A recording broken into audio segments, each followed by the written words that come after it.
Hey everyone, welcome to Jake guide. इस video में मैं आप लोगों को सांवले सपनों की आग का कंप्लीट ऑब्जेक्टिव क्वेश्चन आंसर कराऊंगा।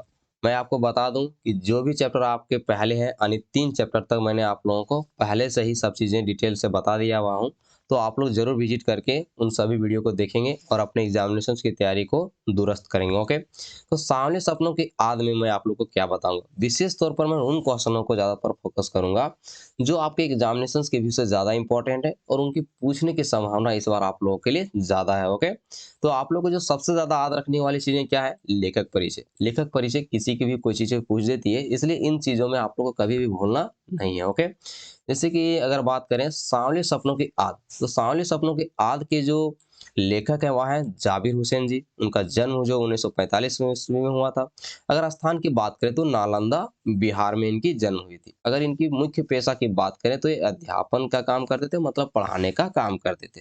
भाषा की इनकी जानकारी की बात करें तो हिंदी, उर्दू और अंग्रेजी जाना करते थे। ठीक है, इन सब उपलब्धियां इनकी रही। तो बिहार विधानसभा के सदस्य रह चुके हैं। बिहार विधानसभा के सभापति भी रह चुके हैं। ठीक है, इनकी रचनाएं यहाँ पर लिखा है जो आगे है। डोला बीबी का मजार, लौंगा अतीत का चेहरा, एक नदी रेत भरी, ये सब इनकी चीजें हैं। ठीक है, जरूर याद रखेंगे। चलिए अब हम लोग चलते हैं इसके ऑब्जेक्टिव क्वेश्चन को अच्छे से समझते हैं कौन कौन आपको ज्यादातर पूछे जा सकते हैं। ठीक है, तो सबसे पहला क्वेश्चन दिया है कि सांवले सपनों की आग पाठ के लेखक का क्या नाम है। अभी अभी मैंने आप लोग को बताया कि सांवले सपनों की आग के जो लेखक का जो नाम है वह है जाबिर हुसैन जी। ठीक है, क्वेश्चन नंबर सेकंड आप देखिए क्या लिखा है कि जाबिर हुसैन का जन्म कहाँ हुआ है। जो कि मैंने आपको बताया कि जाबिर हुसैन जी का जन्म नालंदा बिहार में हुआ है। ठीक है, क्वेश्चन सभी ये सभी इंपॉर्टेंट है, जरूर फोकस करेंगे। क्वेश्चन नंबर थ्री देखिए क्या दिया हुआ है कि जाबिर हुसैन का मुख्य व्यवसाय क्या था। तो जाबिर हुसैन जी का जो मुख्य व्यवसाय था वो अध्यापन का था। ठीक है, तो ऑप्शन नंबर आपका देखिए बी सही हो जाएगा, यानी अध्यापन कार्य। क्वेश्चन नंबर फोर देखिए क्या दिया हुआ है कि जाबिर हुसैन किस विषय के अध्यापक थे। तो उनको जानकारियां क्या क्या चीज की थी, तो हिंदी की थी, उर्दू की थी, अंग्रेजी की थी। तो वही सब चीजों के ये अध्यापक होंगे। तो आने अंग्रेजी भाषा और साहित्य के ये क्या चीज थे, अध्यापक थी। ठीक है, क्वेश्चन नंबर फाइव आपका बहुत इंपॉर्टेंट है। ठीक है, ये ज्यादातर आपको एग्जाम में पूछा जा सकता है कि बिहार विधानसभा के सदस्य के रूप में जाबिर हुसैन कब निर्वाचित हुए। तो इनको जो निर्वाचित किया गया वह 1977 ईस्वी में इनको निर्वाचित किया गया। क्वेश्चन नंबर सिक्स देखिए क्या दिया है कि जाबिर हुसैन बिहार विधानसभा यानी बिहार विधान परिषद के सभापति कब बने थे। तो वो कब बने हुए थे, तो 1945 ईस्वी, सॉरी 95 ईस्वी में उनको वहां पर सभापति बना दिया गया था। क्वेश्चन नंबर सात, जाबिर हुसैन किस भाषा के अच्छे जानकार थे। तो जाबिर हुसैन जो है इनमें से सभी भाषा के अच्छे जानकार थे। हिंदी के भी थे, उर्दू के भी थे और अंग्रेजी के थे। हम लोग लेखक परिचय में इस चीजों को जान लिए। ठीक है, क्वेश्चन नंबर एट में क्या दिया हुआ कि निम्न में से कौन जाबिर हुसैन की रचना है। तो इनमें से जाबिर हुसैन की जो रचना है वह इनमें से सभी हैं, यानी डोला बीबी का मंजाज, जो आगे है, अतीत का चेहरा, ये सब उनकी रचनाएं हैं। ठीक है, क्वेश्चन नंबर नाइन क्या दिया हुआ कि निम्न में से कौन जाबिर हुसैन की रचना नहीं है। तो इनके जाबिर हुसैन जी का जो रचना नहीं हुआ, मेरे बचपन के दिन जो है जाबिर हुसैन जी का रचना नहीं है। ओके, क्वेश्चन नंबर टेन, प्रस्तुत पाठ का संबंध निम्न में से किससे है। तो प्रस्तुत पाठ का जो संबंध है वह पक्षी विज्ञान सालिम अली जी से रिलेटेड है ये कहानी। ठीक है, क्वेश्चन नंबर 11 देखिए आपको क्या दिया कि प्रस्तुत पाठ में कौन सी विधा की रचना है, यानी किस प्रकार का ये पाठ था। तो ये जो पाठ है वह संस्मरणीय यानी व्यक्तित्व चित्रण टाइप का ये कहानी पाठ था। ठीक है, क्वेश्चन नंबर 12, सालिम अली की मृत्यु कब हुई। तो सालिम अली जी की जो मृत्यु थी वह 1987 ईस्वी में हुई थी। क्वेश्चन नंबर 13, लेखक के अनुसार लोगों के हुजूम के आगे आगे कौन चल रहे थे। तो लेखक के अनुसार हुजूम के जो आगे आगे चल रहे थे वह सालिम अली जी थे। ठीक है, क्वेश्चन नंबर 14, पाठ के अनुसार सालिम अली वन पंछियों की तरह कहाँ विलीन हो रहे हैं। तो वह जो विलीन हो रहे हैं और प्रकृति में विलीन हो रहे हैं। क्वेश्चन नंबर 15, लेखक के अनुसार वर्षों पहले सालिम अली ने पंछियों के संबंध में क्या कहा था। तो उन्होंने पंछियों के संबंध में कहा था कि लोग पंछियों को आदमी की नज़र से देखना चाहते हैं, यानी लोग पंछियों को आदमी की नज़र से देखना चाहते हैं। क्वेश्चन नंबर 16 एहसास की उबड़ खाबड़ जमीन पर जन्मे मिथक का क्या नाम है? तो मिथक का जो नाम है वह है सालिम अली जी। ठीक है, देखिए इधर के बहुत सारे क्वेश्चन इंपॉर्टेंट थे जो कि मैंने आप लोगों को टिक कराने के लिए भूल गया, लेकिन मैं फिर भी आपको बता देता हूँ। सालिम अली जी की मूर्ति कब हुई थी ये आप लोग को जरूर ध्यान रखेंगे। और आप इसमें कुछ इंपॉर्टेंट है क्या? तो अभी तक तो नहीं है, लेकिन इतना ध्यान रखिए कि था ही नहीं, इस वजह से मैं आप लोग को बता नहीं पाया। ठीक है, क्वेश्चन नंबर 17 देखिए क्या लिखा है। पाठ के अनुसार कौन स्थान कृष्णा के बांसुरी के जादू से खाली नहीं रहा? तो 17 का ऑप्शन नंबर है वृंदावन। ठीक है, सालिम अली की काया कैसी थी? तो सालिम अली जी की जो काया थी वह कमजोर थी। ठीक है, क्वेश्चन नंबर 19 सालिम अली की आंखों पर चढ़ी दूरबीन उनकी मौत के बाद ही तो उतरी थी, यह दूरबीन से आशा है। क्वेश्चन नंबर 19 ज्यादा इंपॉर्टेंट है, फोकस करेंगे। ठीक है, तो दूरबीन से अर्थ है कि दूर तक देख सकने वाली चीजें को ही दूरबीन कहा जाता है। ठीक है, क्वेश्चन नंबर 20 देखिए क्या दिया हुआ है कि लेखक ने सालिम अली की विशेषता में कौन सा शब्द प्रयुक्त किया है? तो लेखक जी ने सालिम अली को प्रयुक्त करने के लिए वर्ड वाचर जो है शब्द का प्रयोग किए हुए। क्वेश्चन इंपॉर्टेंट है। क्वेश्चन नंबर 21 भी इंपॉर्टेंट है। क्या लिखा कि सालिम अली के पास कैसी जादुई नजर थी? तो सालिम अली जी के पास प्रकृति को अपने घेरे में बांध लेने की जैसी की जाती थी जादू नजर थी। क्वेश्चन नंबर 22 सालिम अली उनमें से थे जो सालिम अली उनमें से थे जो क्या चीज है? तो प्रकृति को अपने प्रभाव में ले आते हैं। ठीक है, उनमें से एक थे। सालिम अली की बीवी का क्या नाम था? इंपॉर्टेंट है, जरूर पूछ सकता है। तो सालिम अली जी की बीवी का नाम था Tahmina. Okay, question number 24 Tahmina Salim Ali को कब से जानती थी? तो तहमीना जो सालिम अली जी को स्कूल के ही दिनों से जानती थी। साइलेंट वैली किस राज्य में? क्वेश्चन बहुत इंपॉर्टेंट है, जरूर ध्यान देंगे, है ना? तो जो साइलेंट वैली जो है वो केरल राज्य में स्थित है, ये चीज आप लोग नहीं भूलेंगे। ठीक है, चलो आगे चलते हैं दोस्त। क्वेश्चन नंबर 26 क्या दिया हुआ है कि साइलेंट वैली को रेगिस्तानी हवा के झोंकों से बचाने के लिए प्रधानमंत्री का अनुरोध पत्र किसने भेजा था? तो प्रधानमंत्री को अनुरोध पत्र जो सालिम अली जी ने भेजा था। क्वेश्चन नंबर 27 सालिम अली के समकालीन प्रधानमंत्री का क्या नाम था? तो सालिम अली के समय जो समकालीन जो प्रधानमंत्री थे वह चौधरी चरण सिंह जी थे। क्वेश्चन नंबर 28 चौधरी चरण सिंह कैसे नेता थे? तो चौधरी चरण सिंह जो थे अपने जमीन की मिट्टी से जुड़े हुए नेता थे। ठीक है, क्वेश्चन नंबर 29 क्वेश्चन इंपॉर्टेंट है भैया, पूछ सकता है, ध्यान देंगे। क्वेश्चन नंबर देखिए 29 भी आपका इंपॉर्टेंट है कि इन नए भारत की नींव रखने को लेकर संकल्पशील थे। तो कौन संकल्पशील थे? तो 29 का ऑप्शन नंबर सी दोनों सही हो जाएगा, यानी सालिम अली जी और चौधरी चरण सिंह दोनों ही संकल्पशील थे। क्वेश्चन नंबर 30 हिमालय और लद्दाख जैसी बर्फीली जमीनों पर जीने वाले पंछियों की रक्षा की वकालत कौन करता था? तो जीने वाले पंछियों की वकालत सालिम अली खान करते थे। क्वेश्चन नंबर 31 सालिम अली द्वारा लिखी गई आत्मकथा का क्या नाम है? तो सालिम अली के द्वारा लिखा गया आत्मकथा का नाम है fall of A sparrow. Okay, आत्मकथा में किसके बारे में लिखा जाता है? तो आत्मकथा में खुद के बारे में लिखा जाता है ना, तो ऑप्शन नंबर डी आपका सही हो जाएगा, समय के बारे में। क्वेश्चन नंबर 33 लेखक ने पाठ के उत्तरार्ध में एक अंग्रेज दंपति का उल्लेख किया है, उनका क्या नाम है?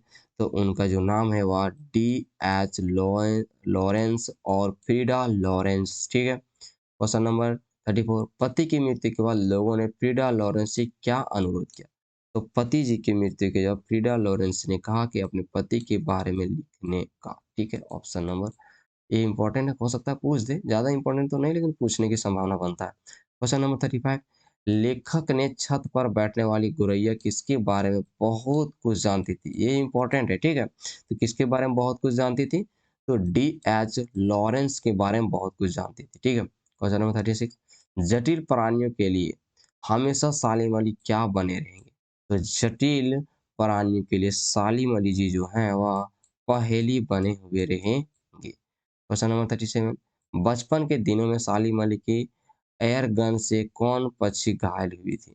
तो बचपन के दिनों में सालिम अली के एयर गन से जो है वह गौरैया पक्षी घायल हुई थी। क्वेश्चन नंबर 38 सालिम अली प्रकृति की दुनिया का एक टापू न बनकर क्या बनकर उभरे थे?